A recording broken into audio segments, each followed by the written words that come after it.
Terima kasih Anda masih bersama kami dalam Sapa Indonesia Pagi. Saudara Menko Bidang Pembangunan Manusia dan Kebudayaan Pratikno merespon kasus dugaan bullying pada mahasiswa Universitas Udayana, Timothy Anugrah Saputra. Pratikno bilang urusan kesehatan mental jadi perhatian pemerintah. Dirinya pun menegaskan tidak boleh ada mahasiswa yang melakukan perundungan. Pak Pratik, soal bullying yang di Universitas Udayana kan itu menambah kasus sebenarnya, itu gimana sih dari pemerintah? Kita concern sekali dengan kesehatan, bukan hanya kalau kesehatan itu kan kesehatan fisik, kesehatan mental, kesehatan sosial, tiga-tiganya perlu kita kawal. Ucapan duka cita dan untayan doa atas tewasnya Timothy Anugrah Saputra, mahasiswa Udayana, Bali, terus mengalir dari rekan sesama mahasiswa. Di mata rekannya, sosok Timothy dikenal sebagai pribadi yang baik dan pintar. Saya merasa turut prihatin kepada dia karena tidak yang seharusnya bisa menyelesaikan itu, tapi dunia tidak terlalu baik kepada Timothy, jadi saya berduka untuk beliau. Polisi masih terus menyelidiki penyebab pasti kematian Timothy. Polisi telah memeriksa rekaman kamera CCTV dan 19 saksi mulai dari rekan sesama mahasiswa hingga dosen. Kalau untuk jatuh terpleset tidak ya, karena kan di sana itu tempat duduk, kemudian ada pagar balkon ya, begitu tuh. Jadi lebih memungkinkan itu korban itu naik kemudian jatuh seperti itu. Sementara pihak Universitas Udayana Denpasar Bali menegaskan kematian Timothy bukan faktor tekanan skripsi. Pihaknya juga menyebut ucapan nirempati terhadap korban dilakukan setelah kematian almarhum. Namun pihak kampus akan tetap menindak dan memberi sanksi kepada mahasiswa jika terbukti melakukan perundungan. Jika ada terjadi kasus perundungan dan juga pelanggaran etika, itu bisa berkaca dari kasus yang sebelumnya adalah dikeluarkan dari universitas jika memang betul terbukti. Pihak Universitas Udayana juga menjatuhkan sanksi berupa pemberian nilai buruk kepada mahasiswa pemberi komentar nirempati. Pihak kampus juga membentuk Satgas Pencegahan dan Penanganan Kekerasan di Perguruan Tinggi (PPKT) guna mengusut kasus ini. Mahasiswa jurusan Sosiologi Universitas Udayana, Timothy, ditemukan tewas terjatuh dari lantai 4 Gedung Visip Universitas Udayana Denpasar, Bali pada 15 Oktober lalu. Nandang Astika, Kompas TV, Denpasar, Bali.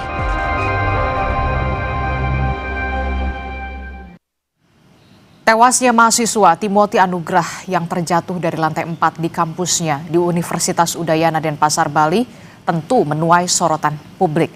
Kematian korban diduga terkait dengan perundungan meskipun hingga kini masih diselidiki polisi.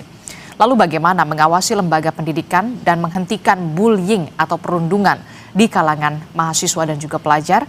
Pagi ini kita akan membahasnya dengan sejumlah narasumber melalui daring, diantaranya ada psikolog forensik klinis, ada Mbak Cassandra Putranto, dan juga ada pakar pendidikan sekaligus Wakil Rektor 1 Universitas Negeri Surabaya, Pak Martadi. Selamat pagi Mbak Cassandra dan juga selamat pagi Pak Martadi.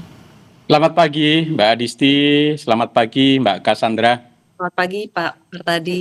Iya, tentu kita sangat miris sekali dengan yang terjadi dan menimpa dari almarhum Timothy dan juga keluarganya. Pastinya ini menjadi bisa dikatakan tekanan berat juga, dan kita turut berduka cita apa yang terjadi terhadap Timothy ini. Nah, saya mau ke Pak Martadi dulu. Pak Martadi, Anda melihat kasus tewasnya mahasiswa Universitas Udayana dari kacamata dunia pendidikan, seperti apa ini sebenarnya fenomena semacam ini? Perundungan masih terjadi, bullying masih terjadi, apalagi di dunia pendidikan. Ya, tentu yang pertama kita patut menyampaikan duka cita yang mendalam atas meninggalnya anak kita ya, Timothy ya, mahasiswa semester 6 Udayana yang jatuh dari lantai 4, dan tentu kita harus memberikan empati ya atas kasus ini, bukan kemudian kita memberikan sikap yang tidak perspektif terhadap kejadian ini. Yang kedua, kita memang melihat bahwa saat ini di kampus ada potensi bahwa mahasiswa stres, kemudian kesehatan mental itu menjadi isu penting yang harus kita perhatikan. Nah, kalau dicermati, memang kasusnya bukan karena perundungan saja, ya, tetapi ada banyak aspek yang menyebabkan kenapa anak kemudian stres. Satu, memang masalah akademik ya, tekanan tugas-tugas yang begitu banyak, praktikum yang luar biasa padat, kemudian hubungan dengan dosen itu seringkali kemudian membuat mahasiswa ini tertekan ya, berpotensi untuk menjadi stres. Lalu kemudian juga ada hubungan sosial yang tadi kita sebut.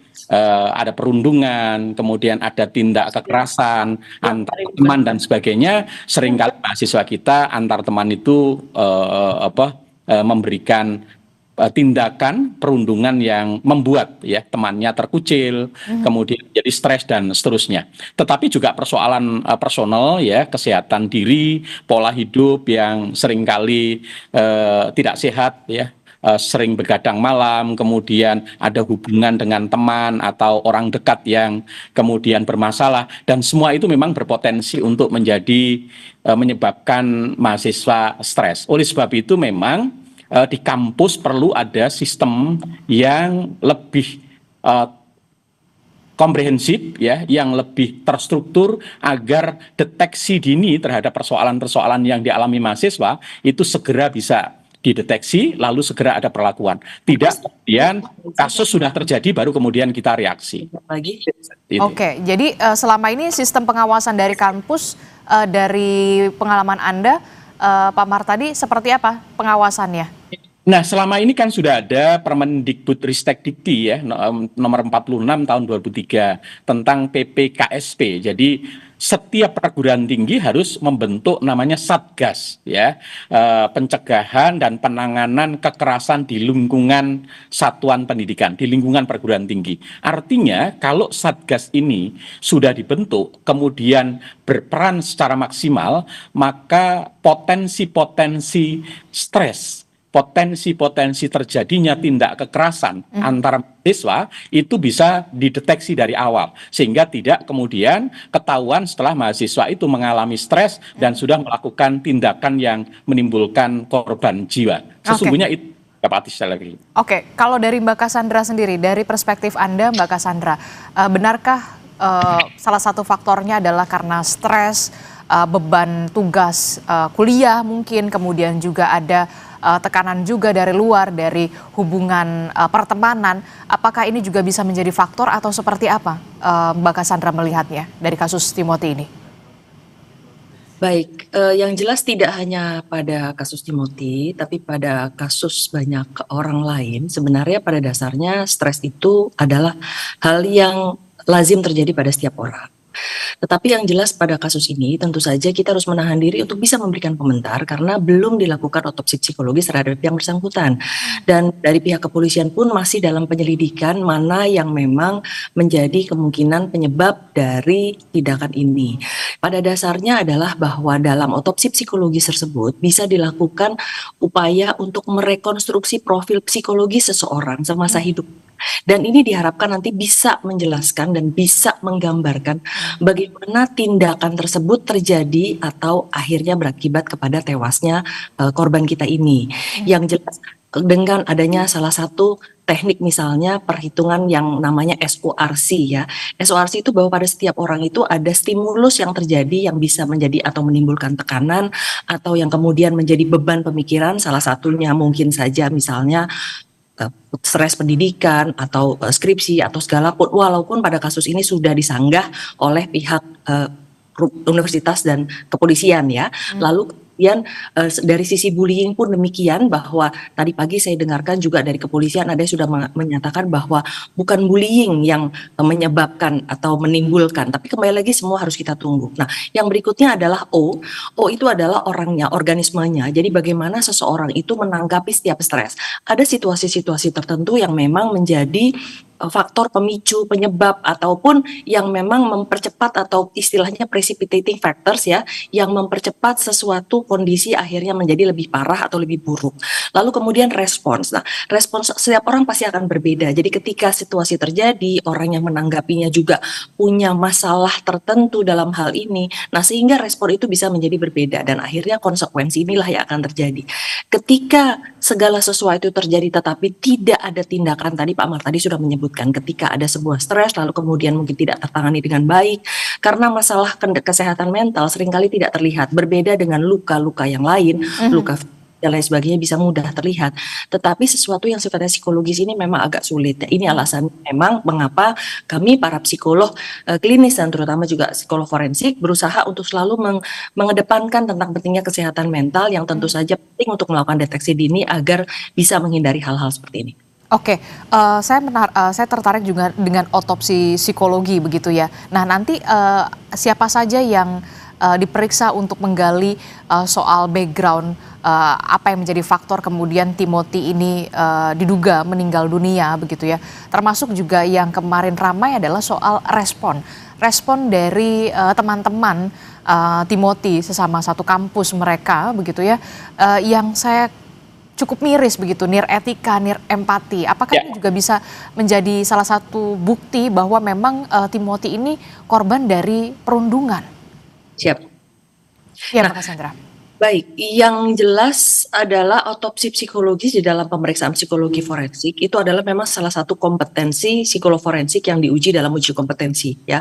Nah, apa saja yang menjadi bahan-bahan analisa, segala bentuk data kolateral yang memang bisa tersedia, mulai dari visum, lalu kemudian pemeriksaan terhadap saksi, pemeriksaan terhadap keluarga, pemeriksaan terhadap data-data mungkin bukti digital ataupun mungkin keterangan orang-orang terdekat, lalu kemudian siapapun yang misalnya bisa memberikan keterangan yang pada hari itu atau beberapa hari sebelum kejadian ataupun dari masa kecil sekalipun. Jadi semua data itu tentu akan diolah bersama dan akhirnya bisa menghasilkan hasil otopsi psikologis tersebut. Nah, kemudian apakah sebuah tindak atau respons bullying itu terjadi sebelum atau sesudah atau selama, itu tentu harus dibuktikan. Yang jelas apakah tindakan tersebut memang disebabkan karena bullying atau apakah bullying ini terjadi setelahnya, tentu saja itu yang nanti akan menunggu hasil dari pemeriksaan dari kepolisian. Dan apabila memang itu terjadi ya tentu saja saya berharap tidak hanya universitas yang terkait pada saat ini, tetapi juga seluruh universitas bahkan seluruh Indonesia harus berbenah diri untuk bisa menghindarkan hal ini untuk tidak terjadi lagi. Oke, Mbak Cassandra, ini apakah ada tanda-tanda umum yang sebenarnya bisa kita kenali begitu ya, keluarga dalam lingkup yang paling dekat, kemudian sahabat, bahwa seseorang ini sedang atau sudah jadi korban bullying atau korban perundungan, Mbak Cassandra? Baik, yang jelas mohon izin saya agak mendahului dari pemeriksaan kepolisian ya, bahwa kemarin sudah kita ketahui dari bukti-bukti digitalnya misalnya, tetapi tentu saja bukti digital ini harus diperiksa apakah memang benar ditulis oleh yang bersangkutan, apakah memang ada beberapa kali dan lain sebagainya. Nah ini ya, tetapi ini justru adalah objek dari pemeriksaan itu sendiri. Apakah memang ada keinginan untuk berteman gitu ya, bahwa bullying yang tadi kita ketahui setelah kematian adalah bullying secara verbal yang dituliskan secara teks. Tapi apakah sebelumnya ada juga bullying secara sosial? Jadi mengecilkan, tidak ingin berteman dan lain sebagainya. Nah ini yang justru harus dicari dan dibuktikan bahwa apabila memang itu terjadi ya berarti memang ada bullying gitu, dan bullying ini memang terkait dengan tindakan atau menghilangkan nyawa diri sendiri ini tadi gitu. Tetapi kembali lagi apabila ditemukan bukti-bukti lain, ya apakah misalnya memang tadi ada istilah stimulusnya, ada situasinya, kemudian apakah ada orangnya, apakah dari sisi Timothy sendiri memang ada karakteristik khusus yang memang membuatnya menjadi sangat rentan ya. Jadi apabila memang ada depresi atau tidak, atau mungkin ada keterbatasan kapasitas sosial dan lain sebagainya. Nah itu semua yang harus dianalisa lalu kemudian dibuktikan memang ada korelasi antara stimulus kemudian karakter organismenya, orangnya, lalu kemudian respon dirinya sendiri dan respon orang-orang sekitarnya yang akhirnya menghasilkan adanya kejadian ini. Oke, saya ke Pak Martadi. Pak Martadi, bagaimana kemudian peran kampus bisa dilakukan di kasus ini? Karena kita tahu lingkungan kampus yang seharusnya jadi tempat intelektual dan juga terbuka. Apakah ini juga ada kaitannya soal senioritas atau sistem organisasi kemahasiswaan yang kemudian juga harus dikontrol atau seperti apa?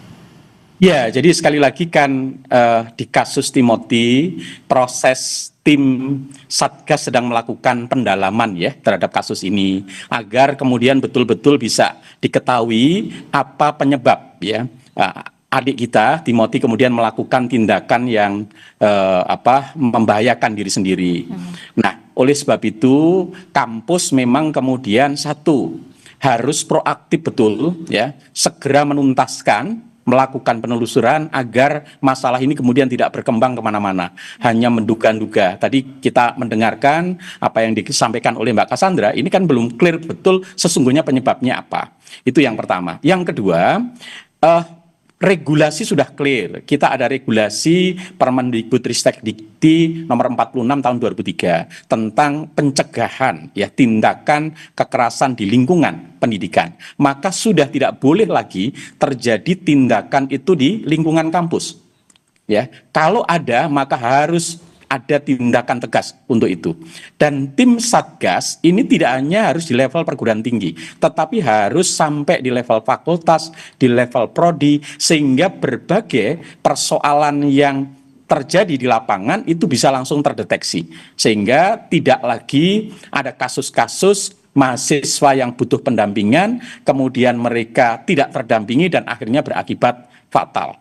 Kemudian yang ketiga, mitigasi persoalan harus clear. Mitigasi ini tidak cukup hanya melibatkan mahasiswa dan dosen BK, tetapi juga harus melibatkan orang tua, teman sebaya, sehingga berbagai potensi persoalan yang dialami mahasiswa segera dilakukan penanganan secara baik oleh lembaga. Ruang-ruang aktualisasi menjadi penting, unit kegiatan, ruang berkesenian, ruang olahraga, ruang apapun agar mahasiswa kemudian bisa menyalurkan potensi, energi ke hal-hal yang lebih positif. Saya setuju yang disampaikan oleh Mbak Cassandra tadi. Seringkali memang kesehatan mental ini nggak nampak begitu saja. Kami juga pernah mengalami ada mahasiswa ini baik-baik saja, dengan teman-temannya juga baik, prestasi akademiknya juga baik, tapi ternyata dia melakukan hal yang sangat fatal. Kenapa? Ternyata memang ada problem yang selama ini tidak terungkap, dan itu baru terungkap ketika kejadian sudah fatal. Ini saya pikir menjadi penting sekali. Jumlah mahasiswa kita besar, kita harus memastikan setiap mahasiswa sehat secara fisik dan mental. Oleh sebab itu infrastruktur suprasistem lembaga itu harus menyiapkan dan siap untuk melakukan mitigasi dan penanganan terhadap kasus-kasus kesehatan mental di lingkungan mahasiswa. Oke, termasuk juga soal sanksi yang diberikan terhadap rekan-rekan Timothy yang kemudian juga memberikan pernyataan yang nir empati dan juga nir etika, hanya dinilai D, diberikan sanksi nilai D, terus kemudian drop out di koas begitu. Apakah perlu ada tindakan yang lebih tegas dari ini? Apalagi kasus Timothy ini sudah jadi atensi dan perhatian sorotan publik. Ya, tentu pasti di perguruan tinggi akan punya Dewan Etik ya, Dewan Etik Akademik yang akan melakukan penelusuran dan pendalaman terhadap apa yang dilakukan oleh temannya yang nir empati. Apakah ini hanya dilakukan setelah kasus ini terjadi? Apakah sesungguhnya ini juga dilakukan yang bersangkutan sebelum juga kasus ini terjadi? Kalau memang dilakukan sebelum dan setelah, maka menurut saya memang harus ada tindakan yang lebih tegas kepada yang bersangkutan. Karena ini kalau sebelumnya kan artinya sampai menyebabkan korban jiwa kepada yang bersangkutan.